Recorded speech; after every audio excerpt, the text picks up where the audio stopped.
एक जंगल में हरिया नाम का एक शेर अपनी पत्नी रीना और 2 बेटों के साथ रहा करता था। हरिया के दोनों बेटे जुड़वा भाई थे, जिसमें से बड़े भाई का नाम सिम्बा और छोटे भाई का नाम रघु था। उन दोनों का जन्म कुछ समय पहले ही हुआ था। 2 बेटों के आ जाने से हरिया और रीना बहुत खुश थे और खुशी से अपने बच्चों के साथ अपना जीवन यापन कर रहे थे। परंतु उनकी खुशियों पर किसी का ग्रहण लगने वाला था। उस रात जब हरिया का पूरा परिवार अपनी गुफा में सो रहा था, तभी हरिया की गुफा पर किसी की दस्तक होती है। वह एक खूंखार ज़ॉम्बी रंगीन बाघ था। उसका नाम नाहर था। उस रंगीन बाघ की आहट से हरिया शेर अपनी गुफा से बाहर आता है और कहता है, क्या बात है नाहर, तुम इतनी रात मेरी गुफा पर क्या कर रहे हो? हरिया, शेर खान बाघ ने तुम्हें इसी समय पहाड़ी के पीछे बुलाया है। तुम्हें इसी समय मेरे साथ चलना होगा। तब हरिया शेर वापस अपनी गुफा में अपने बच्चों को देखने आता है। तभी रीना शेरनी की आंख खुल जाती है। वह कहती है, क्या हुआ? आप इतनी रात में कहाँ जा रहे हो?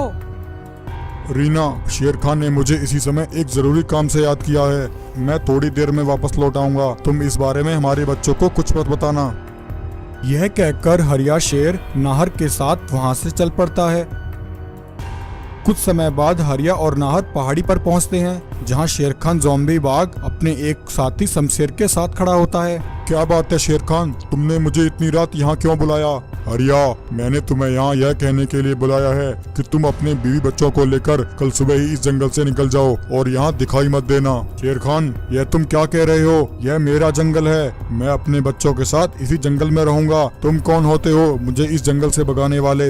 हरिया की यह बात सुनकर शेर खान बाघ को बहुत गुस्सा आता है। वह अपने दोनों साथियों के साथ हरिया पर हमला कर देता है। शेर खान, नाहर और शमशेर मिलकर हरिया को वहीं जान से मार देते हैं। वहीं दूर खड़ी रीना उस रात यह सब देख लेती है। दरअसल हरिया का पीछा करते हुए रीना भी वहां आ गई थी। यह देखकर रीना बहुत ज्यादा दुखी हो जाती है।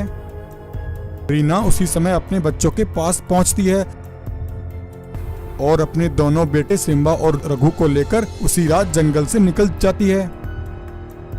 वहीं पास वाले जंगल में महाराज गब्बर शेर का राज था।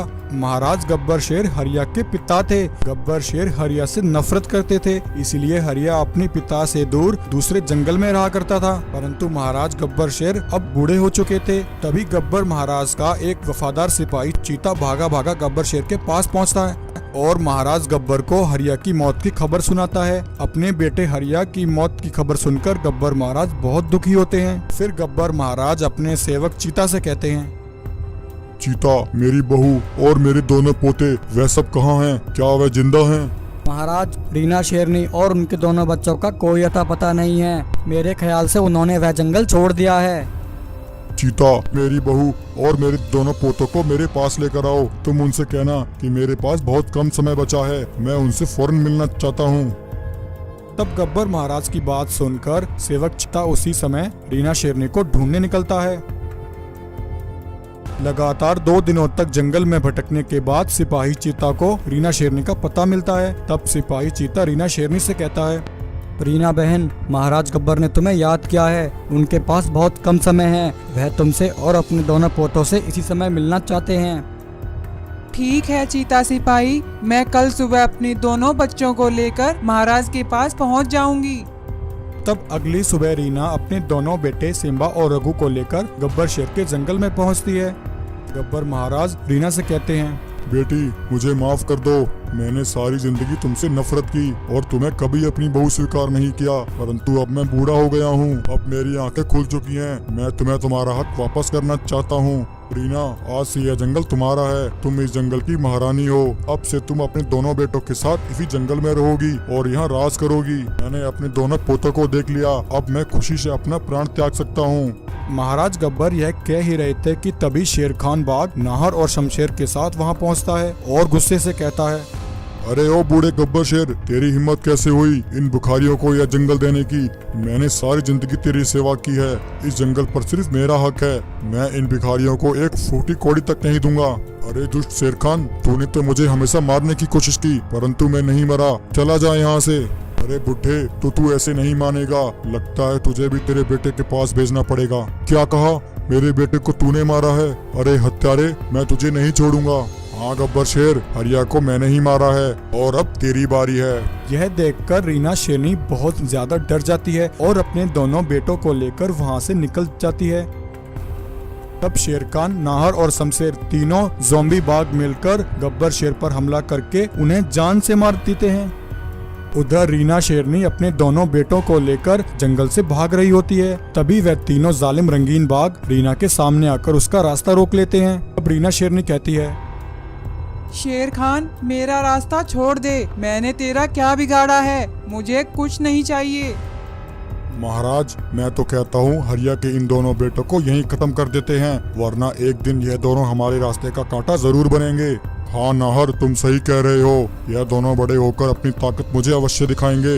इससे पहले हम इन्हें यहीं खत्म कर देते हैं। तब नाहर और शमशेर दोनों रंगीन बाघ रीना शेरनी के दोनों बेटे सिम्बा और रघु पर हमला करके उन्हें वहीं जान से मार देते हैं। बेचारी कमजोर रीना शेरनी उन तीनों जालिम बाघों का सामना नहीं कर पाती और अपने बच्चों की लाशें देखकर बहुत दुखी हो जाती है।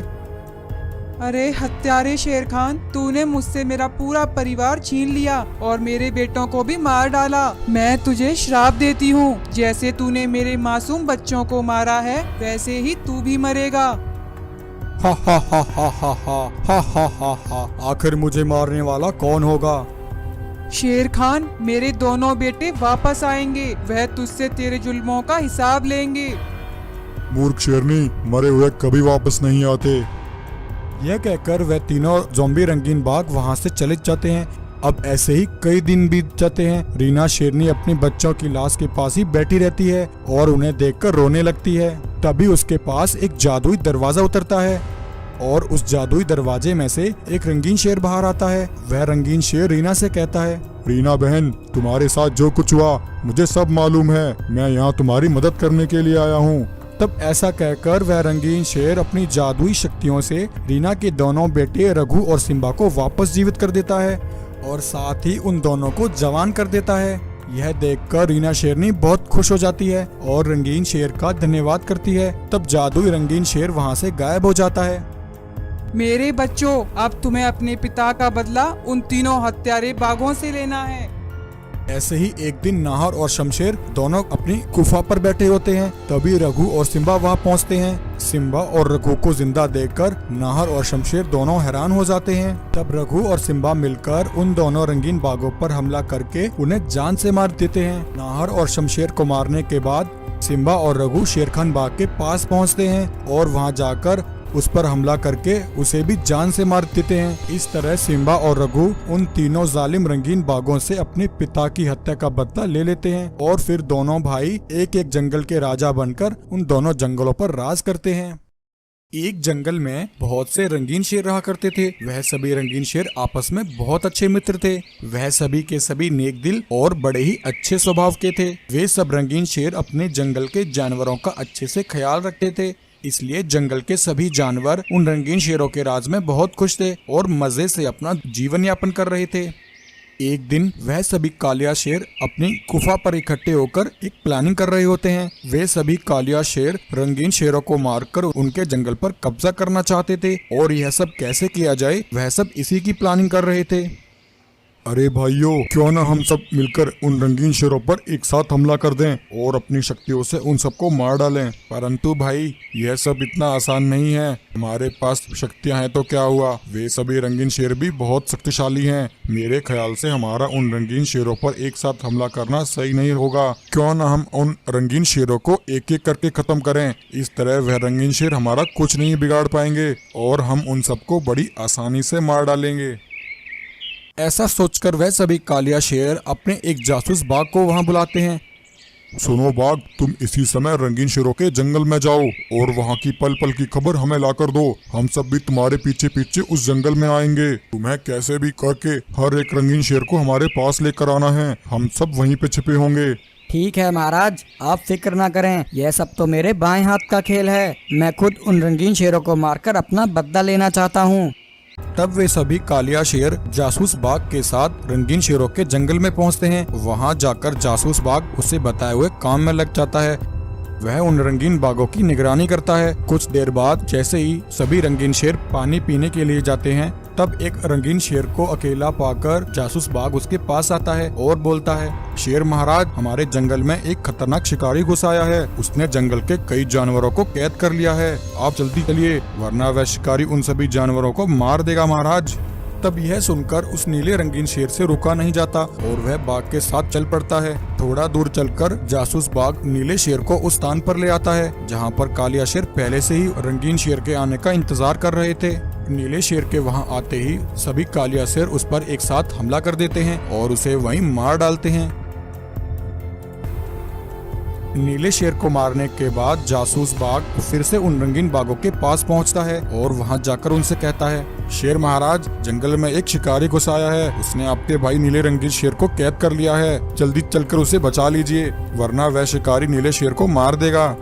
जासूस बाघ के इतना कहते ही दो रंगीन शेर उस पर हमला कर देते हैं और उसे जमीन पर गिरा देते हैं। अरे दुष्ट बाघ, तूने क्या हमें पागल समझा है? हमें सब पता चल चुका है, यह सब तेरा ही किया है। तूने ही हमारे नीले शेर भाई को उन जालिम कालिया शेरों से मरवाया है। दरअसल हुआ कुछ यूं कि जब जासूस बाघ नीले शेर को लेकर कालिया शेरों के पास पहुंचा, तब उन कालिया शेरों को नीले शेर को मारते हुए एक भालू ने देख लिया था। तब भालू ने उसी समय जाकर रंगीन शेरों को यह बात बताई। भालू की बात सुनकर सभी रंगीन शेर पहले ही चौकन्ना हो गए थे। मूर्ख बाघ, तुझे क्या लगा तू इस बार हमारी जासूसी करेगा और हमें पता नहीं चलेगा? अब तुझे कोई नहीं बचा सकता। इतना कहकर वह रंगीन शेर उस जासूस बाघ को वहीं मार डालते हैं। जासूस बाघ को मारने के बाद सभी रंगीन शेर मिलकर अपने मित्र सफेद शेर को याद करते हैं। उनके याद करते ही सफेद शेर वहां आता है। सफेद शेर बहुत ही शक्तिशाली था और उसके पास जादुई शक्तियां भी थीं। भाइयों, तुमने मुझे याद किया, बताओ मैं तुम्हारी कैसे मदद कर सकता हूँ? तब रंगीन शेर सफेद शेर को सारी बात बताते हैं। सफेद शेर, उन जालिम कालिया शेरों ने हमारे एक रंगीन भाई को मार डाला है। उनके पास जादू शक्तियां हैं। हम सभी एक साथ मिलकर भी उनका सामना नहीं कर सकते, इसलिए उन जालिम कालिया शेरों को मारने में तुम हमारी सहायता करो। रंगीन शेरों की बात सुनकर सफेद शेर को सारी बात समझ आती है। तब सफेद शेर उन सभी रंगीन शेरों को अपनी कुछ शक्तियां दे देता है, जिससे वह सभी रंगीन शेर भी शक्तिशाली हो जाते हैं। फिर सभी रंगीन शेर सफेद शेर के साथ उन कालिया शेरों के पास पहुंचते हैं। सभी रंगीन शेरों को वहां एक साथ देखकर कालिया शेर दंग रह जाते हैं। फिर क्या था, इससे पहले कि कालिया शेर उन पर हमला करते, सभी रंगीन शेर और सफेद शेर मिलकर अपनी शक्तियों से उन पर हमला करते हैं और उन सब कालिया शेरों को वहीं खत्म कर देते हैं। सभी रंगीन शेर मिलकर सफेद शेर का धन्यवाद करते हैं और फिर हंसी खुशी अपने जंगल में फिर से रहने लगते हैं। एक बार एक शेरनी घबराई हुई अपने बच्चे को लेकर भाग रही होती है, क्योंकि शेरनी के पीछे दो बड़े ही खतरनाक बाघ पड़े होते हैं। शेरनी भागते हुए एक नदी किनारे आ जाती है। वह बहुत ज्यादा घबराई हुई थी। शेरनी अपने बच्चे को बचाने के लिए उसे एक टोकरी में रखकर नदी में बहा देती है, परंतु वहीं वह दोनों बाघ शेरनी को घेर लेते हैं और उस पर हमला करके उसे जान से मार डालते हैं। वहीं जंगल के कुछ जानवर नदी किनारे पानी पीने आए होते हैं। वह उन बाघों को ऐसा करता देख लेते हैं। शेरनी को मारने के बाद वह दोनों बाघ वहां से चले जाते हैं। वहीं जंगल के जानवरों को एक नन्हा सफेद शेर एक टोकरी में तैरता हुआ दिखाई देता है। गाय और भालू उस बच्चे को पानी से बाहर निकालते हैं। हे भगवान, यह इतने मासूम बच्चे को किसने पानी में फेंक दिया? गाय, मुझे तो लगता है यह उस शेरनी का बच्चा है। इसकी माँ ने इसे बचाने के लिए इसे पानी में छोड़ा होगा। हाँ भालू, उस बेचारी शेरनी ने अपने बच्चे को बचाने के लिए अपने प्राण गंवा दिए। परंतु गाय, अब हम इस बच्चे का क्या करें? भालू, मैं इस बच्चे को यहाँ अकेला नहीं छोड़ सकती। मैं इस बच्चे को पालूंगी। आज से मैं इसकी माँ हूँ। बेटा, आज से तुम मेरे साथ रहोगे। ऐसा कहकर गाय उस सफेद शेर को अपने घर ले आती है और उसका अच्छे से पालन पोषण करने लगती है। गाय उसका नाम सिम्बा रखती है। ऐसे ही काफी समय बीत जाता है और सिम्बा अब काफी बड़ा हो जाता है। वहीं एक दिन वह गाय बड़ी तेजी से भाग रही होती है। उसके पीछे वह दोनों लालची बाघ पड़े होते हैं। गाय बहुत ज्यादा घबराई हुई होती है। वह दोनों बाघ थोड़ी दूर तक गाय का पीछा करते हैं और फिर वहीं रुक जाते हैं। छोड़ो भाई, आज नहीं तो कल हम इस गाय और इस जंगल के सभी जानवरों का शिकार कर लेंगे और फिर इस जंगल पर हम दोनों ही राज करेंगे। उधर गाय भागकर अपनी गुफा में आ जाती है। गाय को इस हालत में देखकर भालू कहता है, अरे गाय, क्या हुआ? तुम इतनी घबराई हुई क्यों हो? भालू, आज मेरी जान बड़ी मुश्किल से बची है। आज मैंने उन दोनों लालची बाघों को अपने जंगल में देखा। उन दोनों बाघों ने मुझे अपना शिकार बनाने की कोशिश की, परंतु थोड़ी दूर पीछा करने के बाद वह दोनों वहीं रुक गए। गाय, यह तुम क्या कह रही हो? यह दोनों तो वही लालची आदमखोर बाघ हैं जिसने सिम्बा की माँ को मारा था। हाँ भालू, मुझे बहुत डर लग रहा है, कहीं वह दोनों मेरे बेटे सिम्बा को भी न मार दें। गाय, मेरे ख्याल से हमें सिम्बा को यह बात बता देनी चाहिए।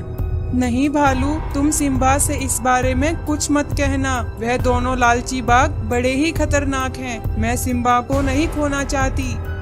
वहीं अगले दिन वह दोनों बाघ जंगल में फिर से घुस आते हैं और वहां आकर वह दोनों आतंक मचाने लगते हैं और जंगल के जानवरों को एक एक करके मारने लगते हैं। जब गाय को यह बात पता लगती है तो गाय भालू से कहती है, भालू, तुम सिम्बा के साथ यहीं रहना। मैं इन दोनों बाघों को समझाने की कोशिश करती हूँ। अगर मैं वापस ना लौटूं तो तुम सिम्बा को लेकर यहाँ से चले जाना। यह कहकर गाय वहाँ से तेजी से निकलती है। वहीं जब सिम्बा को अपनी माँ कहीं नहीं दिखती तो वह बहुत ज्यादा परेशान हो जाता है और भालू से कहता है, भालू काका, माँ कहाँ है? वह मुझे कहीं नहीं दिख रही, वह कहाँ गई है? सिम्बा की बात सुनकर भालू चुपचाप खड़ा रहता है क्योंकि वह बड़ा ही दुखी था। भालू काका, क्या हुआ? आप मुझे बहुत चिंतित लग रहे हो। मुझे बताओ, आखिर क्या बात है? तुम मुझसे जरूर कुछ छुपा रहे हो। तब भालू सिम्बा को सारी बात बताता है कि उसकी माँ उन दोनों लालची बाघों से मुकाबला करने गई है। वह दोनों बाघ उसकी असली माँ शेरनी के हत्यारे हैं। उसकी माँ शेरनी ने उसे बचाने के लिए एक टोकरी में रखकर नदी में बहा दिया था। तब गाय ने उसे अपना बेटा समझकर उसे पाला पोसा और बड़ा किया। भालू की यह बात सुनकर सिम्बा को बहुत गुस्सा आता है। उधर वे दोनों आदमखोर बाघ गाय को घेर लेते हैं। उस दिन तो तू बच गई थी गाय, परंतु आज तुझे बचाने कौन आएगा? आज हम दोनों तेरी बोटी बोटी खा जाएंगे। यह कहकर दोनों बाघ गाय को मारने के लिए उसकी तरफ बढ़ते हैं। तभी इतने में सिम्बा दौड़ता हुआ वहां आता है और उन दोनों बाघों पर हमला कर देता है और एक एक करके उन दोनों बाघों को जान से मार देता है और अपनी माँ गाय को उन दोनों से बचा लेता है। इस तरह सिम्बा अपनी माँ गाय के प्राणों को बचाकर उसका कर्ज चुका देता है। बहुत समय पहले की कहानी है। सुंदरवन नाम के एक छोटे से जंगल में भानवी नाम की एक शेरनी अपनी कुछ सहेलियों के साथ रहा करती थी। भानवी शेरनी गर्भवती थी और जल्द ही एक बच्चे को जन्म देने वाली थी। भानवी शेरनी और उसकी सभी सहेलियां मिलकर जंगल की देखरेख करती थी और हंसी खुशी उस जंगल में अपना जीवन यापन करती थी। एक दिन दूसरी दुनिया से एक शैतानी शक्तियों वाला लालची शेर भानवी शेरनी के जंगल में आता है। वहां आकर वह लालची शेर भानवी शेरनी और उसकी सभी सहेलियों को कैद कर लेता है और उन सबको लेकर एक तालाब किनारे आ जाता है। वह जिस तालाब किनारे उन सभी शेरनियों को लेकर आया था, उस तालाब पर उस लालची शेर का ही कब्जा था। इसलिए शैतानी शेर को वहां देखकर कुछ जानवर जो कि तालाब पर ही रहा करते थे, वे सभी भाग जाते हैं। लालची शेर शेरनियों से कहता है, सुनो शेरनियों, अब तुम कहीं नहीं जा सकती। तुम सब मेरी कैद में हो। अब से तुम मेरी गुलाम हो। अब मैं जैसा कहूँगा तुम्हें वैसा ही करना होगा और अगर तुमने मेरी बात नहीं मानी तो मैं तुम सबको दंड दूंगा। तभी एक शेरनी कहती है, अरे दुष्ट शेर, मैं तेरी बात नहीं मानूंगी। शेरनी की यह बात सुनकर लालची शेर उस शेरनी पर अपनी शक्ति से हमला करता है। लालची शेर की शक्ति से शेरनी को करंट लगने लगता है और वह तड़पने लगती है और जख्मी होकर नीचे गिर जाती है। तभी भानवी कहती है, अरे दुष्ट शेर, तू हमसे क्या चाहता है? लालची शेर कहता है, शेरनियों, मैं तुम्हें यहाँ इसलिए लेकर आया हूँ क्योंकि तुम्हारी ही बिरादरी के एक सफेद शेर ने अपनी शक्तियों से मेरी पत्नी को पत्थर का बना दिया था। मैं अपनी पत्नी को वापस जीवित करना चाहता हूँ, जिसके लिए मुझे तुम सबकी जान निकालकर अपनी पत्नी में डालनी होगी। फिर मेरी पत्नी जीवित हो जाएगी और मैं यहाँ से चला जाऊँगा। यह सुनकर एक शेरनी कहती है, बहन, अब हम क्या करें? यह लालची शेर तो हमारी जान निकाल लेगा। अरे बहन, लेकिन इस लालची शेर का क्या भरोसा? यह हम सब की जान निकालकर अपनी पत्नी को जिंदा करके हमारे जंगल पर ही हमला कर दे। अब हम क्या कर सकते हैं? अगर हमने इसकी बात नहीं मानी तो यह हमें जबरदस्ती करंट देकर मार देगा। तभी भानवी शेरनी कहती है, अरे दुष्ट शेर, हम शेरनियाँ तुझे अपनी जान नहीं निकालने देंगी। उसकी यह बात सुनकर लालची शेर को बहुत गुस्सा आता है और वह जबरदस्ती उन सभी शेरनियों की जान निकालने लगता है और उन सबकी शक्तियाँ इकट्ठी करने लगता है। वहीं उस तालाब के पास वाले जंगल में एक चीता यह सब देख रहा होता है। दरअसल वह चीता भानवी शेरनी का ही एक वफादार सिपाही था। लालची शेर के वहां से जाने के बाद सिपाही चीता शेरनी के पास आता है। चीता सिपाही को वहां देखकर भानवी शेरनी बहुत खुश हो जाती है और कहती है, अरे चीता सिपाही, तुम्हें यहाँ देखकर हमें बहुत खुशी हुई। हम सब तो अपनी उम्मीद हार ही गए थे। यह लालची शेर बहुत ही खतरनाक है। वह हम सब की जान निकालकर अपनी पत्थर बनी पत्नी में डालकर उसे वापस जीवित करना चाहता है। लेकिन मुझे पूरा भरोसा है वह लालची शेर इतने से नहीं रुकेगा। वह अपनी पत्नी के साथ अपनी सेना लेकर हमारे जंगल पर हमला करेगा और हमारे जंगल पर कब्जा कर लेगा। चीता सिपाही, हमें कैसे भी करके उसे रोकना होगा। भानवी की बात सुनकर चीता सिपाही कहता है, भानवी बहन, तुम सब चिंता मत करो। मुझे उस शेर को रोकने का रास्ता मालूम है। वह शेर अपनी पत्नी को वापस जीवित करना चाहता है, लेकिन अगर उसकी पत्थर बनी पत्नी ही ना रहे तो फिर वह लालची शेर हमारा कुछ नहीं बिगाड़ पाएगा। मैं उसकी पत्थर बनी पत्नी को ढूंढकर उससे जला दूंगा। चीता सिपाही शेरनियों से बातें ही कर रहा था कि तभी इतने में वह लालची शेर वहाँ आ जाता है। लालची शेर चीता को देखकर बहुत गुस्से में होता है। चीता को मारने के लिए उसकी तरफ भागता है, लेकिन चीता वहाँ से भागकर अपनी जान बचा लेता है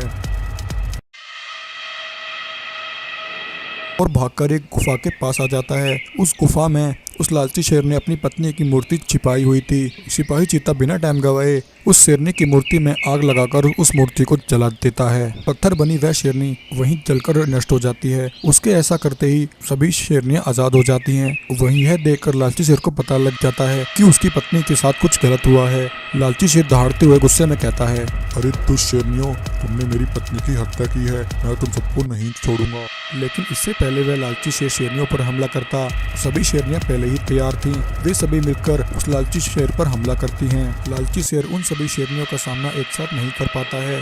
भानवी शेरनी और उसकी सभी सहेलियां मिलकर लालची शेर को वहीं मार देती हैं। भानवी शेरनी सिपाही चीता का धन्यवाद करती है और फिर सभी शेरनियां अपने जंगल में वापस लौट आती हैं और फिर से हंसी खुशी अपने जंगल में रहने लगती हैं। दूर एक जंगल में शेरखान नाम का एक बाघ अपने 3 बेटों के साथ रहा करता था। शेरखान बाघ के तीनों बेटे अलग अलग गुफा में रहा करते थे। शेरखान के तीनों बेटे रंगीन बाघ थे। वह तीनों भाई देखने में तो बड़े हट्टे कट्टे और जवान थे, परंतु हकीकत में वह तीनों बड़े ही निकम्मे और आलसी थे। उन्होंने आज तक मेहनत का कोई काम नहीं किया था। वह तीनों दिन भर व्यर्थ की बड़ी बड़ी बातें करते और सारा दिन अपनी गुफा पर ही पड़े रहते थे। वहीं शेरखान बाघ अपने तीनों निकम्मे आलसी बेटों को लेकर बड़ा परेशान रहता था। एक दिन वह तीनों बाघ अपनी गुफा पर ही थे। तब एक बाघ बोलता है, मेरा तो सपना है इस दुनिया में सबसे अमीर होने का। काश मेरे पास ढेर सारा सोना होता तो मैं इस दुनिया में सबसे माला माल होता। तब दूसरा बाघ कहता है, हाँ भाई, मेरी भी कुछ ऐसी ही इच्छा है। अगर मेरे पास ढेर सारा पैसा होता तो मैं उन पैसों से दुनिया की हर चीज खरीद सकता और एक आराम की सुख भरी जीवन जीता। तभी उन दोनों की बात सुनकर तीसरा बाघ बोलता है, भाई, तुम दोनों की इच्छा सुनकर तो अब मेरी भी इच्छा हो गई है कि मैं भी तुम्हें अपनी मन की बात कह सकूं। मुझे हीरे जवाहरात बहुत पसंद हैं। अगर मेरे पास हीरे जवाहरात होते तो मैं उनसे अपनी हर इच्छा पूरी करता और बिना कोई मेहनत किए सारा जीवन मजे करता। ऐसा कहकर वह तीनों बाघ अपनी अपनी इच्छाएं एक दूसरे को बताते हैं। वहीं उन तीनों का पिता शेरखान बाघ अपने बेटों की यह बड़ी बड़ी बातें सुन रहा होता है। हे भगवान, ना जाने मेरे यह तीनों बेटे कब मेहनत करना सीखेंगे। मेरा सारा जीवन मेहनत करते करते निकल गया, परंतु यह तीनों तो सारी जिंदगी बैठकर ही खाना चाहते हैं। नहीं, इन तीनों से मुझे कैसे भी करके मेहनत करवानी ही पड़ेगी। तब एक दिन शेरखान बाघ अपने तीनों बेटों को अपने पास बुलाता है और कहता है, अरे सुनो मेरे बेटो, कल रात मुझे एक सपना आया। मैंने देखा कि हमारे जंगल में एक जादुई दुनिया से 3 जादुई अलग अलग रंग के दरवाजे उतरे हैं और वह तीनों जादुई दरवाजे हर किसी की इच्छाएं पूरी करते हैं। मैं उन दरवाजों के पास अपनी इच्छाएं पूरी करने जाने ही वाला था कि तभी मेरी आंख खुल गई और मेरा सपना टूट गया। परंतु बेटा, मुझे लगता है मेरा यह सपना हकीकत है। मेरे ख्याल से तुम तीनों को एक बार जंगल जाकर वह तीनों जादुई दरवाजे तलाश करने चाहिए। अगर तुम्हें वह तीनों जादुई दरवाजे मिल गए तो तुम्हारी सारी इच्छाएं पूरी हो जाएंगी। अपने पिता शेरखान की बात सुनकर तीनों भाई खुशी से झूम उठते हैं। हाँ पिताजी, आप सही कह रहे हो। अगर आपका सपना सच हो गया तो हम तीनों तो माला माल हो जाएंगे। फिर हम तीनों बैठे बिठाए बड़े आराम से अपना जीवन यापन करेंगे। तब ऐसा कहकर वह तीनों रंगीन बाघ जंगल में उन तीनों जादुई दरवाजों को ढूंढने के लिए निकल पड़ते हैं। जंगल में थोड़ी दूर चलने के बाद उन्हें वह तीनों जादुई रंगीन दरवाजे दिखाई देते हैं, जिनमें से एक दरवाजा सोने का था और उस सोने के दरवाजे के पास ढेर सारा सोना चांदी रखा था। एक दरवाजा पैसों का बना था, जिसके पास ढेर सारे पैसे रखे थे, और वहीं तीसरा दरवाजा हीरे जवाहरात से बना था और उसके पास ढेर सारे हीरे रखे हुए थे। उन तीनों जादुई दरवाजों को देखकर तो तीनों भाइयों की खुशी का ठिकाना ही नहीं रहा। तभी उन दरवाजों के पास आसमान से एक सफेद शेर उतरता है और उन तीनों रंगीन बागों से कहता है, सुनो रंगीन बागो, मुझे पता है तुम तीनों यहाँ अपनी अपनी इच्छाएं पूरी करने आए हो। इन दरवाजों के पास रखा यह सोना चांदी पैसा और हीरे जवाहरात यह सब तुम्हारा हो सकता है, परंतु इसके लिए तुम्हें मेरी एक शर्त माननी होगी। सफेद शेर की बात सुनकर उनमें से एक पीला बाघ बिना कुछ सोचे समझे कहता है, हाँ हाँ शेर महाराज, हमें तुम्हारी सारी शर्तें मंजूर हैं, बताओ हमें क्या करना होगा। तो अब मेरी बात ध्यान से सुनो, आज से तुम तीनों को मेरे लिए हर रोज भोजन की व्यवस्था करनी होगी। तुम मेरे लिए भोजन लेकर आओगे और जब तक मेरा पेट ना भर जाए तब तक तुम्हें मेरे लिए हर रोज ऐसे ही भोजन लेकर आना होगा। अरे वाह, बस इतनी सी बात, यह तो हमारे बाएं हाथ का खेल है। तब ऐसा सुनकर तीनों रंगीन बाघ जंगल जाकर सफेद शेर के लिए भोजन लेकर आते हैं। सफेद शेर बड़े मजे से उनके द्वारा लाया हुआ भोजन खाता है। सारा भोजन खाने के बाद सफेद शेर बोलता है, सुनो रंगीन बागो, अभी मेरा पेट नहीं भरा, मुझे और भोजन खाना है, जाओ मेरे लिए और खाना लेकर आओ। तब वह तीनों रंगीन बाघ फिर से जंगल जाकर सफेद शेर के लिए भोजन लेकर आते हैं। सफेद शेर सारा भोजन खा लेता है और फिर से उन तीनों को भोजन लाने के लिए कहता है। इस तरह सफेद शेर अब ऐसे ही करता, वह उन तीनों रंगीन बाघों को हर बार खाना लाने के लिए भेजता।